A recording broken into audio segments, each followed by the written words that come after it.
Hey, what is up, ladies and gentlemen? My name is Griefdrums, and in today's video, we're going to be discussing the most common mistakes that most people make when moving to PC for the first time. So, I moved to PC about 2 and a bit years ago. I was always a console player before that. I'd owned Xboxes, PlayStations, you name it. I had owned it, and that was the way that I always preferred to play. But after playing Rainbow Six for an extended period of time, a couple of years, I decided I wanted more of a challenge, and I ended up moving across to PC. Now, at the time, I was in a pretty fortunate position where I was putting YouTube content out. I wasn't making a massive amount of money, but I saved all my money up and decided to buy myself a PC.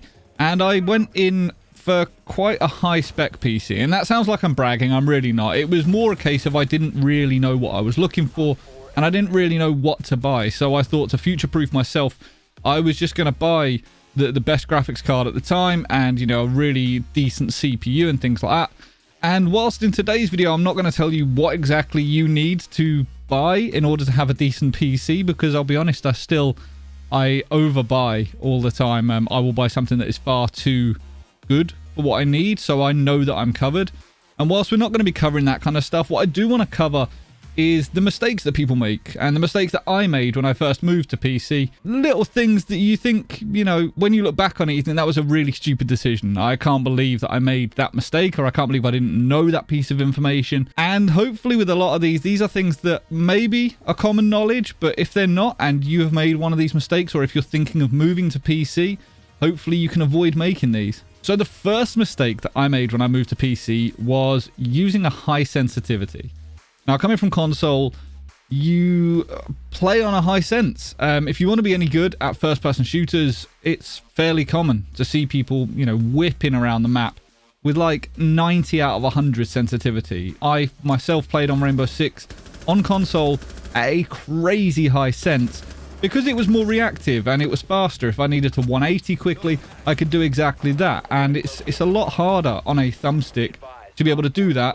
With low sense, it will take so much longer to do. So when I jumped onto PC, I decided to stick with a similar sort of sense to what I had previously. And it wasn't until probably even about a year after playing on Siege that I realized that high sense is not the way to go. Not at all. Low sense is actually so much more accurate with a mouse, and having the ability to be able to just sort of flick the mouse large areas so that you can 180 faster, being able to build in that muscle memory, it's so much more effective when you use a lower sense. Now, I'm not saying that high sense is terrible. It's not the worst thing you can do. There are people out there that still play on ridiculously high sense and are really good at it.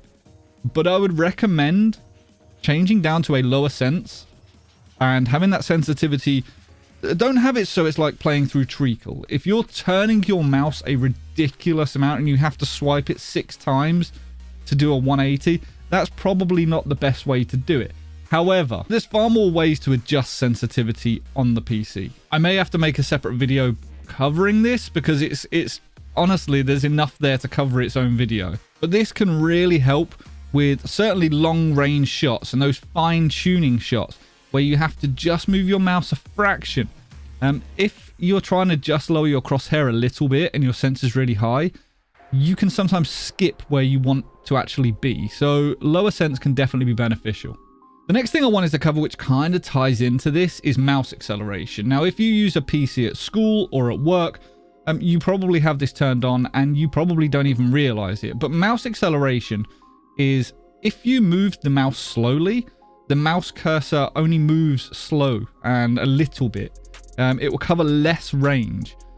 With mouse acceleration on, if you move the mouse fast, it will cover a larger range with the same movement of the mouse. So it's based on the speed.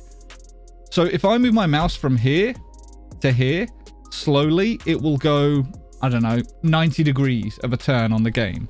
If I do it fast, it may go 180 degrees. Now that is really bad for building in muscle memory. So what you want to do for that, okay, so what you're going to want to do is if you go down to the search bar and type mouse settings, you can open up additional mouse options. Now this will pop up with this new window, and on here you can go to pointer options.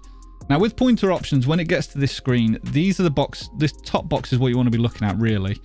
Enhanced pointer precision is mouse acceleration. So by turning that on, if I move my mouse from one side of my monitor to the other slowly, it takes further to move the mouse than if I was to do it fast. So if I do it fast, I don't have to move the mouse anywhere near as far because it speeds up the pointer. So you want to make sure that that is turned off. The other thing you want to do is the pointer speed.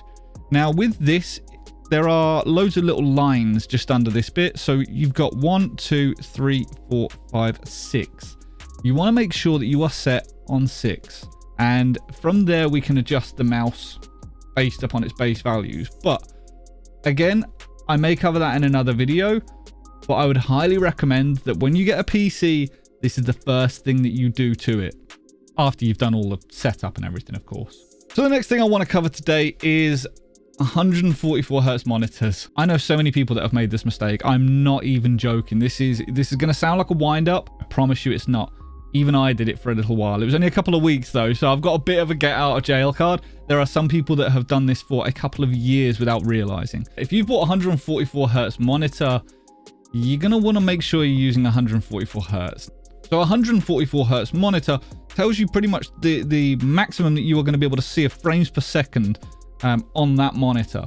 Now, that's great if your PC is set to 144 hertz.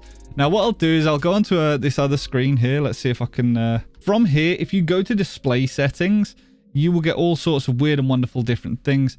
The monitor itself, you need to make sure that the display settings are set to 144 hertz.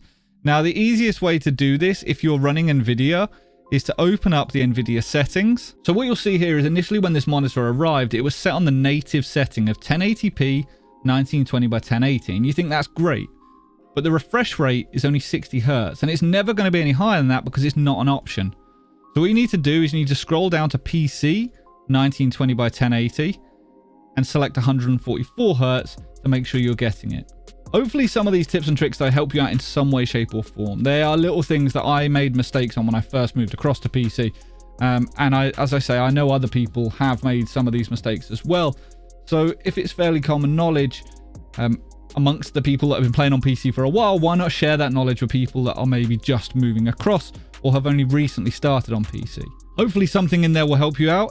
If you know all of it already, then even better, because you're not putting yourself at a disadvantage. If you did enjoy the video, or if you learned anything from it, please consider hitting that thumbs up, as it really does help the channel out. And if you don't already, make sure to subscribe, as I'm not only just posting Rainbow Six content anymore, I'm also looking to start posting a wider array of games and other content. Of course, Rainbow Six is still going to be there as well, so don't worry. Anyway, ladies and gentlemen, until next time, stay reckless and relentless.